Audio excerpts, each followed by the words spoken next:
Yo, what's up guys? This is tiensiNoAkuma here with another Katarina game. A lot of you guys have asked me to upload games where I'm playing against counter picks or specific champions. Sorry if you guys hear that siren. I live right next to a hospital, so it's really common. Anyways, we didn't see after movie here.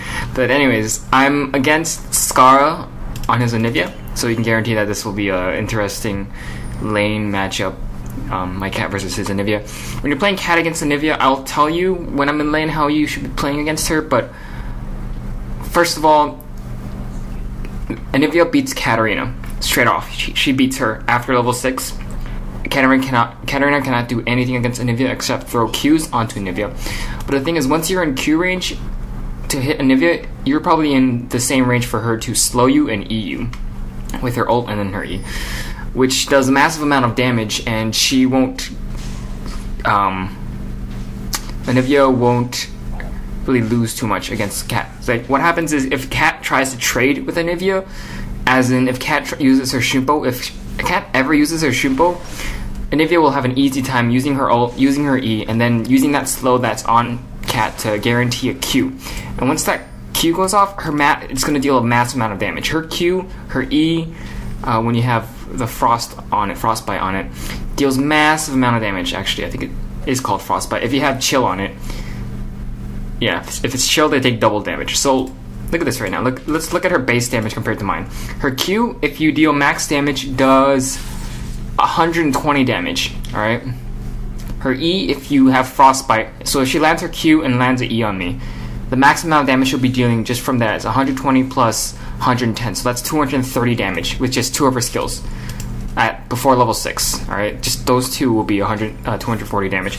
As for me, my Q max damage is going to be 75 plus 60, which is 135, plus 40, which is 175. So basically, she does 240 damage to me while I deal only 175. So she, just off the bat, already deals 65 damage. See, look at that. She nailed me with a Q and nailed me with an E and ignited me, and that was more than half. That was about half of my HP right there. That was really bad play on my part in the sense that I was too aggressive. When you're playing against Anivia, you'll see later, I don't have Shumpo on. I got W second. If you want to farm better, you need to get W as soon as you finish getting Q on Katarina. So since it's a lower level and I want to be able to farm, I got W second because of that. I wasn't able to get away. Actually, I don't think I could have gotten away even if I had E. What went wrong there is, I'll go back and show you guys what went wrong for me. Alright, back. What happened was I got myself stuck on the side of the wall. There we go. Okay, so I put myself at the side of the wall. She nails a Q onto me. There we go. I step up way too far just to get 1 CS, and I get caught out, and they just dive in, destroy me. So just really bad play on my part. I should have stayed more to the middle of the lane. Another way to avoid ganks, even if you don't have any wards, is based on how you're standing in lane. If you're standing toward the middle of the lane, then it's harder for the enemy to gank you if you're standing right next to the bush, which is where they may be hiding. So just a tip: if you don't have any wards, try to stay in the middle of the lane as much as possible. That will make it more difficult for the enemy to gank you. I got caught on the side, and especially with the stun, so I got destroyed. There's no way we can kill Skara. She has an egg here, so we just back off and I keep farming while I can. So quick thing, when you're playing against Anivia as Katarina, one good thing is, let me turn off vision for, there we go. One good thing about, well, the only thing that you can do as Cat against Anivia is before level 6, Cat logically beats Anivia. At level 4 or level 3, as long as you have all 3 skills, Katarina should logically be able to beat Anivia. Why? Anivia doesn't have her ult yet, so that means she can't guarantee double damage on her E unless she can nail a Q on me, which is extremely difficult since I have so many mobility spells. I have my Shumpo and I have my W skill for movement speed increase. So it's very difficult for Anivia's pre-level 6 to land Qs, and because of that, and I mean, especially with Katarina's mobility, like I said. So when you play against Anivia, the battle is based on who uses their skills first. If Anivia uses her Q first, you're free to go in and just attack her as much as possible. She can't do anything. Her E without chill will only do 55 damage. It goes up to 85 at level 2. So she'll only do 85 damage compared to Cat with a full combo. Compared to Cat full combo, it's nothing. So on the other hand, if Katarina uses her Shuppo first, she won't have that mobility. Just like how I got caught by Skarner and that stun, on that excellent stun by Scar, it's because I didn't have my Shuppo, so I couldn't dodge it. I couldn't jump onto a creep. You'll see me dodging a lot of Shuppo, a lot of her Qs now that I have. See, look at that. See that dodge? That's how you do it. Like, once you have Shuppo, you can easily dodge Anivia Qs. Like, after that first hit, I don't think I ever got hit again by her Q in lane because I had Shuppo. Or if I did, it was because I would have gained something out of it. See, I dodged it again. And good play by Skara. I'll explain that, what happened there later. Actually, I'll explain it now. Let me go back and show you guys. So there's some really weird glitch with the, hold up, it's being weird. Alright, so watch this. There's a weird glitch, or this is just how the game works. When someone dashes at you, like Alistar's knockback, you can flash. If you flash at the exact same time, the knockback is completely negated, and you don't get knockback at all. So as you can see, even though he did land a knockback on her, on Skara, it got cancelled because she flashed at the exact same time. You can also do that with Katarina. If the enemy has Alistar, if you shoot at the exact same time what is it called again? Headbutt. At the exact same time he headbutts you, then you're going to cancel the headbutt knockback. So just a little tip when you have any kind of mobility spells and you're playing against Alistar. That's another reason why it's good to play Ezreal and jump type champions against Alistar, which is strange. Actually, also, yeah, another weird quote-unquote glitch is if Janna uses her Tornado and Alistar uses his headbutt, Alistar's headbutt is less important than the knockup. Knockups are more important than dashes. I call them dashes, some people call them blinks. When you're blinking to enemy champions, if you get knocked up, it's going to completely cancel the blink or whatever you're trying to do. So Janna was a good pick against Alistar. It just completely is going to negate his power in lane. That's why Alistar gets banned a lot in high elo. He's a constant ban because he's such a huge threat. He's basically an easy long range 2 second slow, kind of like Sion, but instead you have a lot more CC. Sion only has 1 hard CC. Alistar has 2, and I think they're about the same cooldown. But either way, Alistar can tank a lot better than Sion as well. But anyways, back to the situation at hand. Look at this. So he's level 6 now. I can't do anything to beat him at all anymore. But one thing about Anivia is that Katarina has an advantage over her, is that Anivia is extremely, extremely mana hungry. Look at this. She has no mana left. That's why she couldn't stay in lane and try to deny me.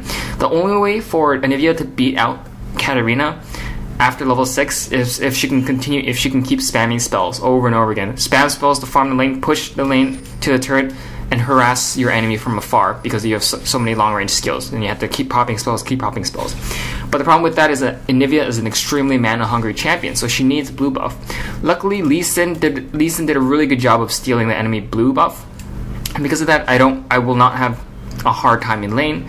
Only thing that's gonna happen is Scar's gonna push the lane. He's gonna keep farming, and I'm going to farm as well because he can't deny me. He doesn't have any mana to deny me with. Now that he doesn't have mana, I think you will be able to see what happens when Anivia plays is up against Kat. But like I said before, Katarina cannot beat Anivia after level 6. Only thing you can do is call for ganks. So it's a really meh situation for Katarina. Yeah, like I said, the only thing you can do is just cast Qs onto her. Anivia doesn't have any form of sustainability in lane, so yes, you see that? My Q does nothing compared to her E. Her E does double the amount of damage that my Q will do. Yeah, see, look at that.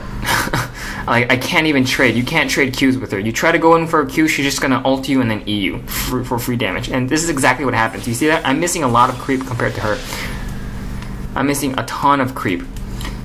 Simply because I can't go in without risking getting harassed by Anivia and taking to low HP. And I'm not going to pick this so I go back up. I know that I can't get it. It's a waste of time for me to go bot, so I quit and I go around because I know that she's guaranteed to be dead before I even get there. And see, look at this. Skara harassed me to about half HP. If he had blue buff, he could have kept this pressure on me and killed me if I stayed. If I backed off, then I would have lost creep, which would have been good for him as well. But because he doesn't have any mana, we're just going to keep trading. And right now it's a farm war. Whoever farms the most is going to be the one that wins, I guess. Because like I said, I've said this multiple times before, I'll say it again. When you're playing in lane against someone, your main priority is, I mean, winning a lane isn't who took the turret first or who has more CS, I guess. Winning the lane means that you are more of a threat than your enemy is. That is what you want to be. You want to be a higher threat than your enemy is. For example, since I'm against Anivia, I want to be the person who deals the most amount of damage in team fights. If I do, then that means I've won my lane. If I can easily deal more damage than she does, then I'm the bigger threat, and I won my lane in the sense that I was able to get more farmed and become a higher threat. Now, one thing quick, what happened was so our Teemo first picked Teemo or something like that. Yeah, he second picked Teemo, and then he picked Garen. All right. And here's the thing, Garen gets completely annihilated by Teemo. Teemo destroys Garen. If Garen tries to go up and silence Teemo, Teemo just needs to blind him. But blinds completely negate any kind of on-hit effects. So Garen won't be able to silence Teemo, and Teemo can just run away, since Teemo also has high mobility. You see the Scar has no mana, so I know that she can't kill me either. That's just one disadvantage when you're playing Anivia. And she's taking so much creep. Yeah, just she needs a lot of mana, but she hasn't been getting it. And I think that's the best way to counter Anivia, is just to steal her blue buff rather than killing her. Killing her is really good too, but I think taking blue buff is a bigger way of setting her back, because she'll have more difficulty farming, she'll have more difficulty harassing, etc. Like let's look at the farm right now. I died. All right, I gave first blood, and I have 89 CS, and Anivia has 75. All right. So, let's see how we are in terms of gold. I have more gold than she does, simply because I'm farming better, and she doesn't have mana to force me back and make me lose farm. This Teemo. Alright, another thing, the reason why Skarner isn't camping mid anymore, even though he came mid the first time, is he needs to help top lane. Top lane is supposed to be losing. Garen is supposed to, logically, is supposed to destroy. I mean, Teemo is supposed to destroy Garen, and Skarner needs to babysit Garen. That's how you play against counter lanes. I've said this multiple times in other things, but if you're playing against a counter lane, the only thing you can do is call for your jungle to gank. So a good jungler like this Skarner will gank and set that person ahead, even if you're getting counter pick. Here's a perfect example. If you're playing a mage against LeBlanc, and LeBlanc usually counters a lot of squishy mages. If LeBlanc gets ganked so many times that she gets shut down and that she's so squishy, then even though you got counterpicked, you can still crush her and still win, even though you got counterpicked. You just need a good jungler to keep ganking. And that's what Skarner has been doing. He's been ganking top multiple times. Now, that's not the thing. Skarner's doing a really good job, but what the issue is that this Teemo is doing a terrible job. You're playing Teemo. You have free wards. You have you can get free wards just with your shrooms. And even though the Skarner has oracles, the moment you see your shrooms get destroyed, you know that he's there. When Teemo got ganked, he had one shroom up here. He should have had shrooms all over the top area because he has control over Garen. He's beating Garen. He should, as a counterpick, destroy Garen. And because of that, he should have complete reign of control of the top lane. And with that control, he can easily put shrooms down wherever he wants without any kind of setbacks. Like, he can run to here or run through here and put down shrooms. And Garen can't do anything because Garen can't beat Teemo in a 1v1 situation. So that's, first of all, that's what Teemo did wrong, first of all. And the other thing that Teemo did wrong isn't really something that's wrong, but it's just his decision is what cost him his lane. When I say cost him his lane, I should be correct in the sense that Garen is a higher threat than Teemo. Let's see, Teemo has 75. Yeah, he's still out farming him. Teemo has more gold. Teemo is a bigger threat at the moment, but here's the thing. Teemo's going AP. It's AP Teemo. And AP Teemo is extremely, extremely squishy.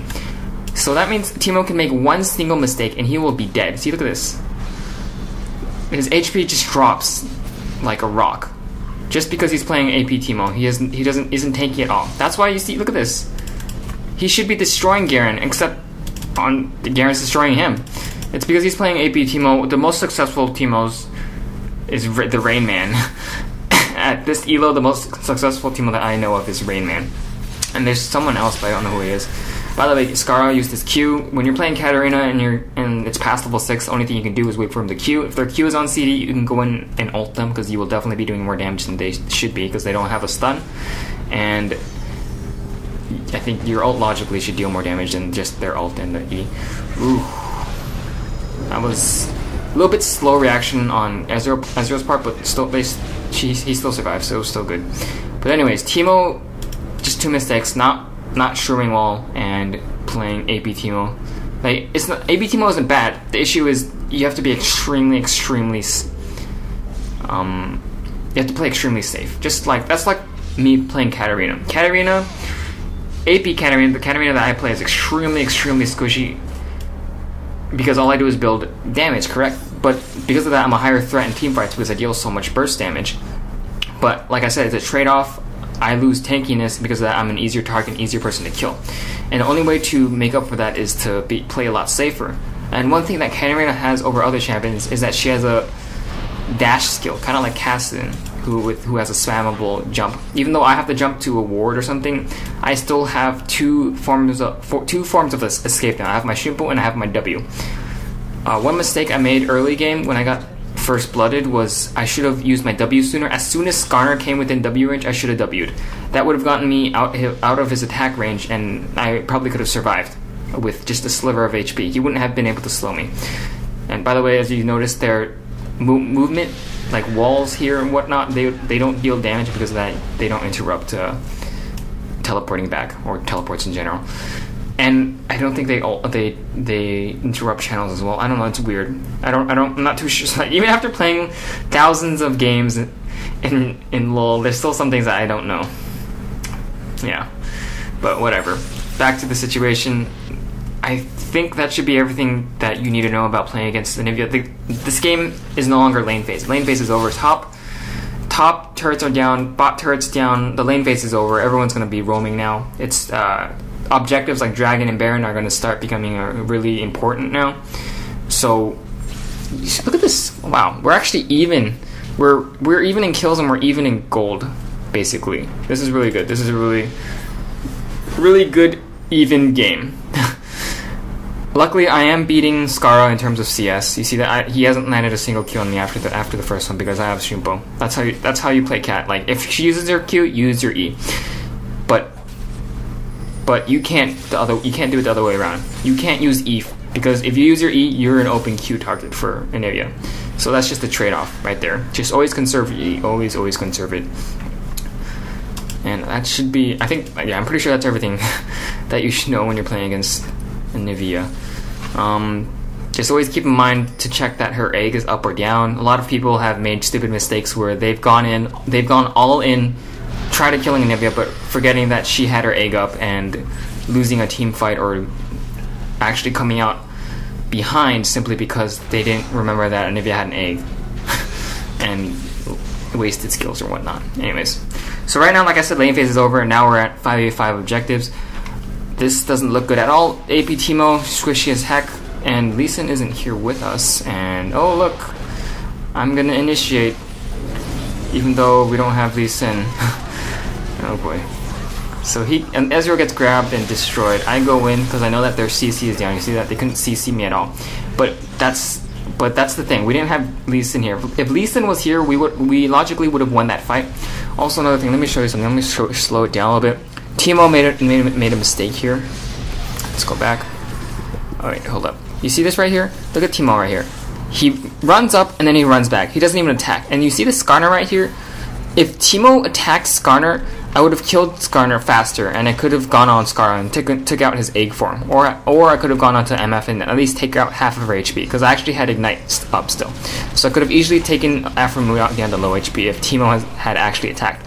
Also, another thing, because Teemo is playing AP Teemo, he's squishy, and because he's squishy, he can't be aggressive. You see that Teemo? He ran up, attempting to attack, and he was like, "Oh wait, I'm squishy because I'm playing AP Teemo. I'm just gonna back off." And so he backed off, and he actually didn't do anything significant that fight, in my opinion. In my opinion, I think Ezreal did a lot more work than Teemo did that fight. So it's just building champions that can go different building paths like AD or AP. You always have to keep in mind what the situation is. Like, for example, in this situation, Ezreal is mix of AP and AD. He's more AD, I guess. His ult does magic damage, his W does magic damage, but whatever. Anyways, it's mixed, I guess. But when I'm playing Cat, I love it when I'm the only AP AP player on a team. I love it. The reason why I like being the only AP player on the team is because the enemy is going to be building armor. If I have 4 AD players on the team and I'm the only AP, they won't be building any MR for me, and I will be doing even more damage than I normally would in a game. And so I definitely would have preferred it if Teemo had gone hybrid, in the sense that he went tank, like for example, Frozen Mallet with what's that called again? Just tank Teemo. Just tank Teemo would have been awesome. I think if he had gone tank, we would have won. We would have done a lot better this game, in my opinion. And and also, like, he wouldn't have died as much. He has how many deaths right now? 5 deaths. 5 deaths, and most of them are because of Skarner. I think 2 of them are because of Garen, which makes no sense because he shouldn't be losing to Garen 1v1, but he still is. But definitely, if he had gone tank, the ganks on him by Skarner would have been a lot less potent, because he would have been harder to kill, and he probably could have backed off to the turret a lot easier. So just build order really important. I'm going to keep saying that because this team is going to keep making mistakes that normally would not have been made had he gone tank mode. Right now we're fighting. The thing is, I see this going on, but I don't go in. I can't go in. He's too tanky. Garen's a little bit. You see Garen's items? See, look at this. This is why I hate it when we have 2 APs on the team, and wow, they get caught. I don't know what happened there. They just straight up got caught. Just terrible play on their part. And I see these needs help, so I would go up and help him by giving him a place to W. And so we just get out of there, I hope. Yeah, I think he should be fine. Yeah, he's fine. I remember he's fine. So yeah, they got caught. It's just, I can't do anything this game. What happened was, if you look at farm, let's look at gold right now. And if it has more gold, no, she just has 100 gold, 100 more gold, 200, 150 more gold than I do. So we're actually extremely even. So in terms of lane, we both came out even. Even though I did out farm her, she does have more turrets and more dragons than I do. So that's why she comes out on top in terms of gold. But it's only 100 gold, so that means we are even. Like, in terms of threat, I'm the same as Anivia. So that's why I didn't win my lane, but I didn't lose my lane either. But as you can see here, everyone's too fed and farmed, so I couldn't kill anyone and get my, like, I couldn't kill someone and get my reset off. I mean, as in, yeah, couldn't get my reset off. Like, I would kill someone, but I couldn't chain that kill and kill other people, simply because I don't deal enough damage because the enemy's too fed. See, look at this Garen.